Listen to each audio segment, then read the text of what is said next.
Okay, let me try and get this in frame here. Whoa, someone was quick. Who joined that fast? Someone's on the money.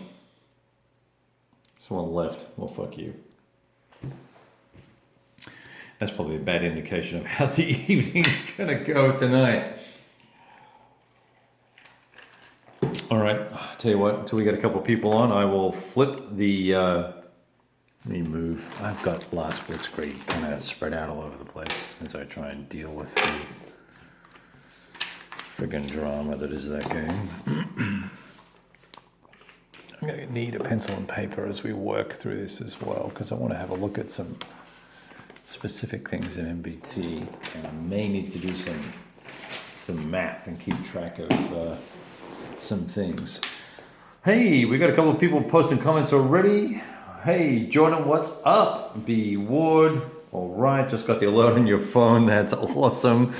All I'm going to do is we're going to hang out a little bit. I'm going to have a look at MBT. I have already done a shrink rip video, and I posted it up, but I was a little, I'm not actually physically well at the moment, so I'm a little discombobulated or combobulated, whatever the correct terminology is, and so I wasn't very coherent on the video in terms of some things I wanted to cover off on, and I thought I might take an opportunity to dig in here on armor penetration values and damage values and things like, and penetration rates on these MBT units. And the units we know well, right, as guys who play tactical war games, we know the M1, we've heard about the T-80, we know the T-72, we know the Bradley fighting vehicle, there's some other versions of the M1, and there's some T-64s and stuff like that. So I thought it might be fun to kind of just have a look and let's check stuff out. The video that I did for the shrink rip, which, you know, frankly, I never watch shrink rips. I don't watch anyone else's shrink rips. I don't care if you watch my shrink rips. I think they're freaking pointless. But it seems that many people like them. So, because I'm a nice guy, I do them. But one thing I did not mention in the shrink rip is, and I mentioned this on the blog, on the GMT blog, and unfortunately, it may have been deleted or maybe I just didn't see it. But my comment was deleted about the artwork. And I don't know if there's a grander plan here for the artwork, but these color tones are the same color tones for the East Front, whereas the Western Front, I'd have to check, and I can go pull the frickin' module. I will if I need to. If anyone wants me to, I will. The color tones are different, and this map, and in fact, all of these maps, none of these maps really feel to me, even if I think I put two or three together, they don't feel like the Western Front to me, you know, and that's going to be my pet peeve here. And I know maybe that's just an artifact of the fact that I played, Panzer first. So I'm gonna have to get over that because everything else looks fucking awesome. All right, so by the way, I am drinking. Or I'm about to start drinking, so it's going to get entertaining, I hope. All right, couple of three comments. Just going to watch. No chatting for me. Thank you, BE. Original. Yeah, Devin, I agree. I think they're possible. I think in combination, when we look at these things, they're very functional. I'll tell you that much. I'm not excited about the bouncy nature of them, nor the narrowness of them. And I just bumped a whole bunch of pieces on the last Blitzkrieg map, which is probably okay because I think I've friggin' had it with that game.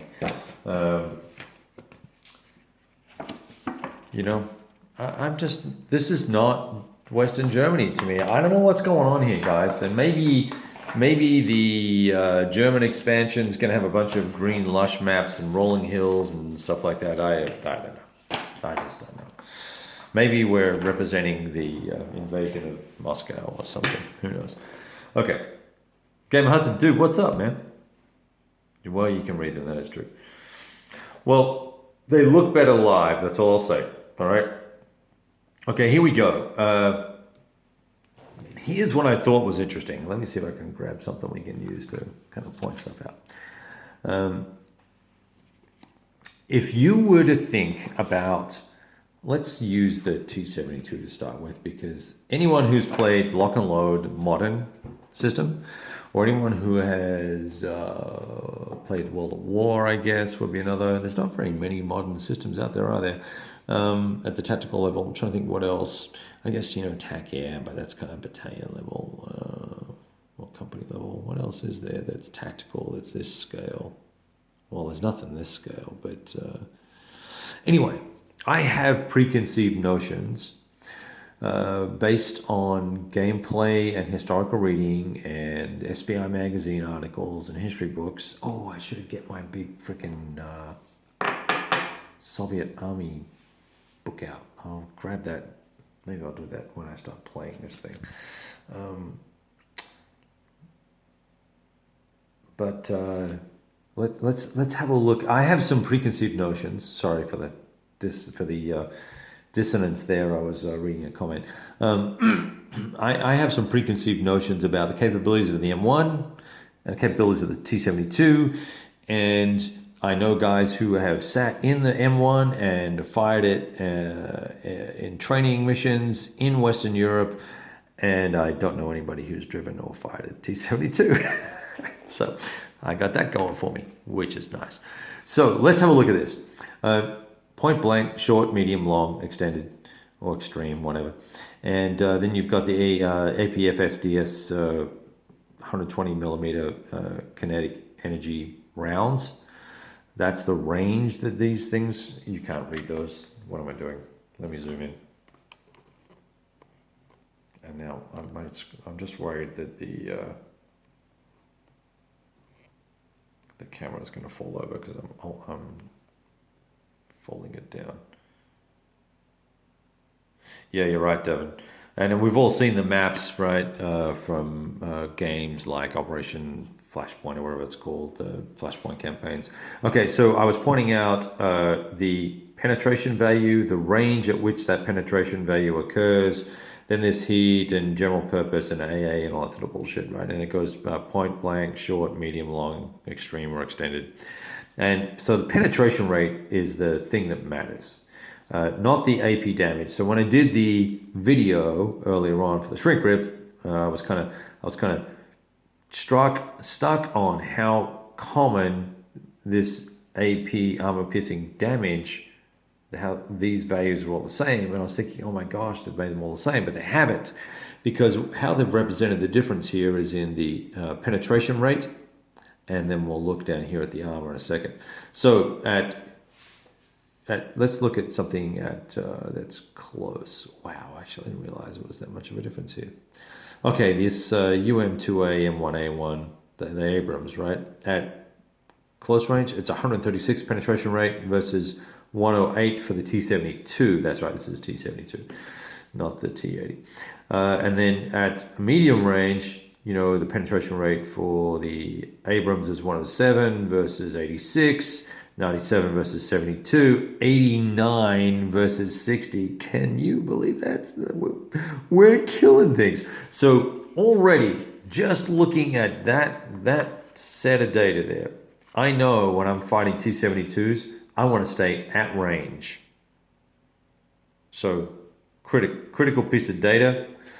T72s want to close for combat, and that would jive well with my thoughts, appreciations, understanding of the game, of the history. Keep it in mind we're set in 87, right? Okay, so now let's look at the... Is this really taking me 10 minutes to get this far? Now let's look at the defensive information. And if we just focus in on front or rear, so turret front, right-hand side, I guess, rear, turret rear, hull front. And let's focus in on turret front and hull front, okay? 110 for the Abrams, which I Yeah, and relative to the T72 for kinetic, 105. Okay, can you guys see that? If you can't see that 105, just let me know because I need to move the camera. Now, here's the cool thing.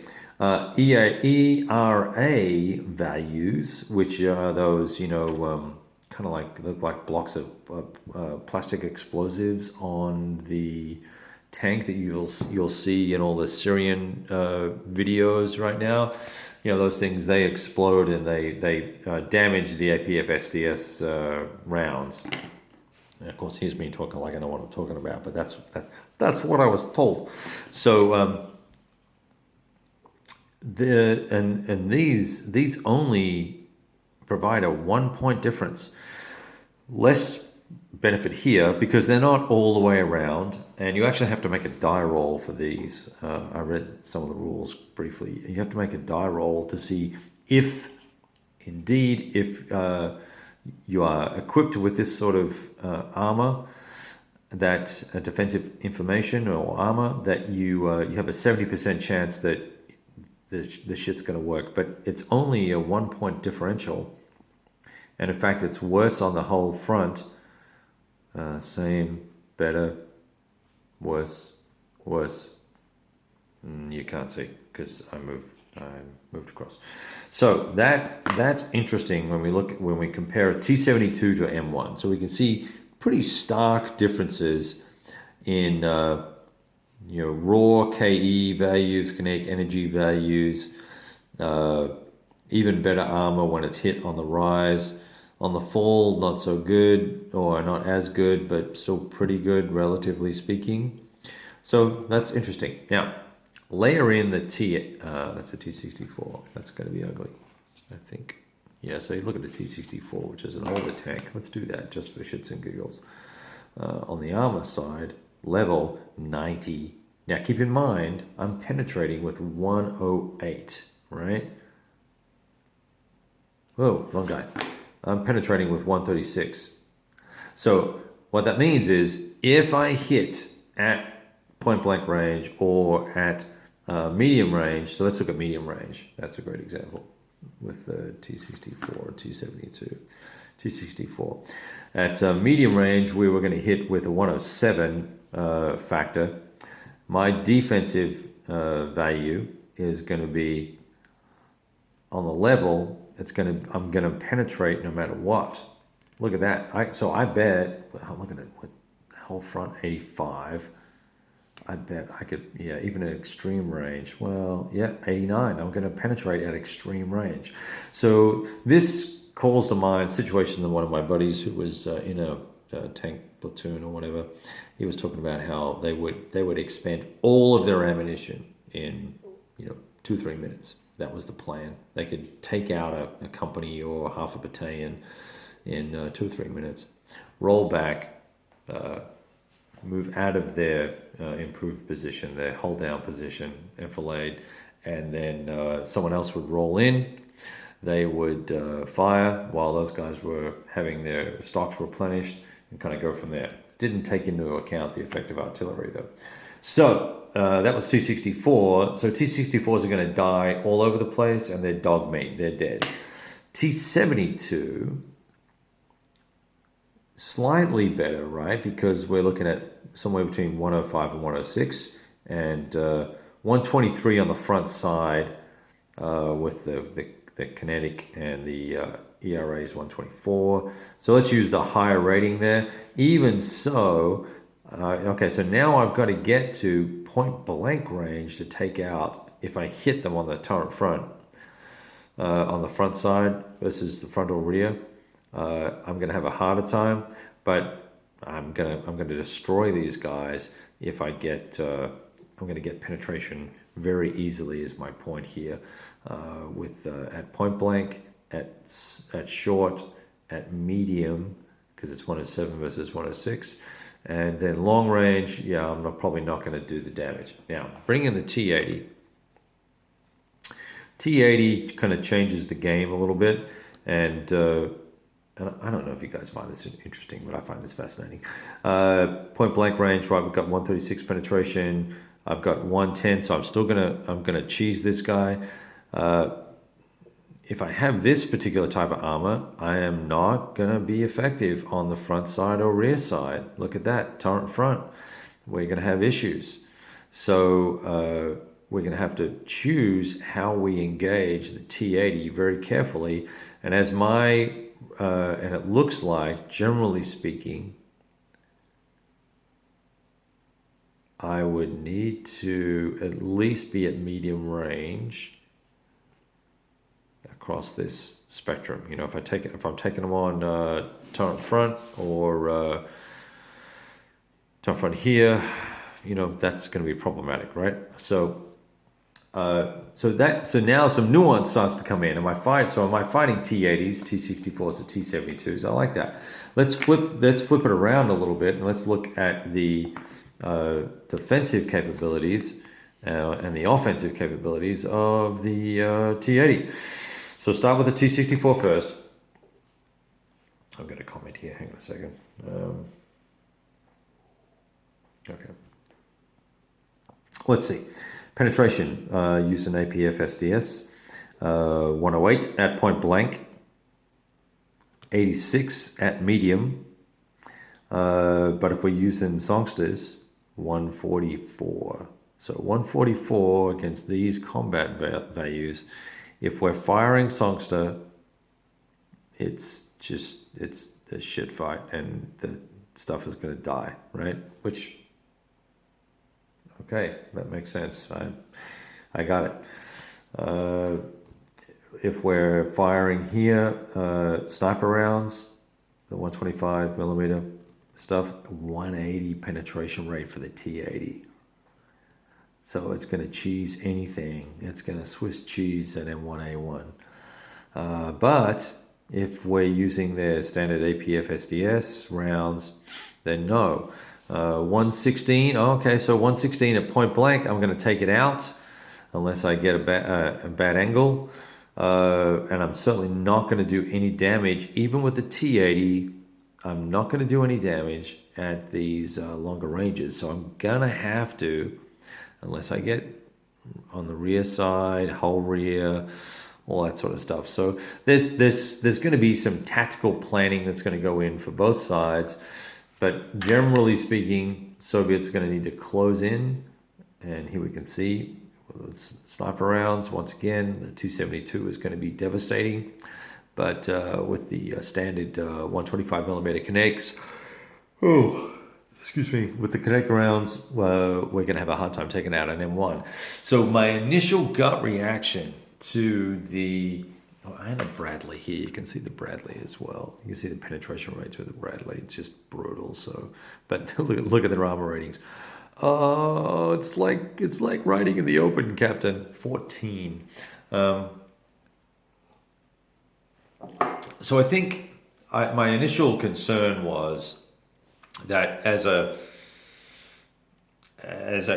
quick looking at this very quickly, I was concerned that we were going to have this situation where the M1s were going to get chewed up very, very quickly based on what I was seeing from the damage roll that you got to make. Because once you penetrate, let's say you did get you fired your M1 and you fired it at the T80 and you penetrate with 136. These guys have a defense of 110, or let's say they had a defense of 110. You penetrate, you're still going to roll. You still have a 1 in 10 chance of not taking any damage, but you will more than likely, take damage, a knockout, or have a brew up. Going down the ranking, if I looked at this 136, if I had caught it on the rise, depending on the armor type it had, I would not get a penetration, and we would not do the die roll. So there's lots of subtlety in this game, and it's one of the things that's very cool that as you play it out, and this is also, just as an FYI, this is also a fantastic game to play in a group. You give everyone a formation, platoon of tanks or whatever, and you just freaking go at it, and there's dice rolling all over the place, and it's a lot of fun. I first did that up in Seattle with Pete Gade, who's a huge fan of this game. I had tried it out online with Vassal with him first, with the old Panzer system, and I enjoyed it immensely, so much so I went out and picked up a full set of the modules. So there you go. So that just a little commentary on the game mechanic, not the game mechanics, how the armor and the penetration values stack up for these tanks that, excuse me, that we all know so well and have dealt with in the past, and all that sort of goodness. So, hey, Norman, thanks for joining. We were just, I was thinking about wrapping up. We were just discussing the differences in the armor, the protection of the armor for these different tank types, M1s versus T80s and 272s, and the Bradleys and the T64s. And we were talking about that, and we we're talking about the gun power and the penetration rates they have versus the armor defensive values, and how that might play out tactically in terms of having a look at where am I going to put my units on the map. Am I going to try and close? If I am going to close, how am I going to do that? So there's going to be a lot of nuance to think about, plus any of the fantastic additional rules that you, advanced rules that you would add. Hey, Kevin, welcome. You're watching me drink something with alcohol in it and talk about MBT, the new game from... I just got to zoom this out. New game from GMT. So happy to answer any questions if you got them. Otherwise, I'm just going to sign off. I just want to do a quick update. I don't know if anyone's played Panzer before or played the old MBT before. I'm happy to pull out components if you want to look at them. I did do a shrink rip earlier this afternoon. I think it's up online. You can check it out. But just a quick what's up and look at the game. So that's all I got for you. Unless you have something else you want to ask me. Get a countdown, or I might just end the video right now. No questions? Here we go. All right, guys. Thanks so much for checking in. I appreciate that on a moment's notice that I can get between 8 and 10 of you fellas to check in. It's much appreciated. And of course, there's a question at the last moment. Whoa, what's my Jordan? See, you've got your priorities right, boy. It is Captain Taylor Bourbon, but I was invited over to dinner. Hey, good night, B. I was invited over to dinner to a friend's house, and I made them vodka martini. So I had a vodka martini before I had this. So I'm trying to shake off a minor illness, and I think alcohol will help. All right, take it easy. Be safe and be cool to each other, and I will talk to you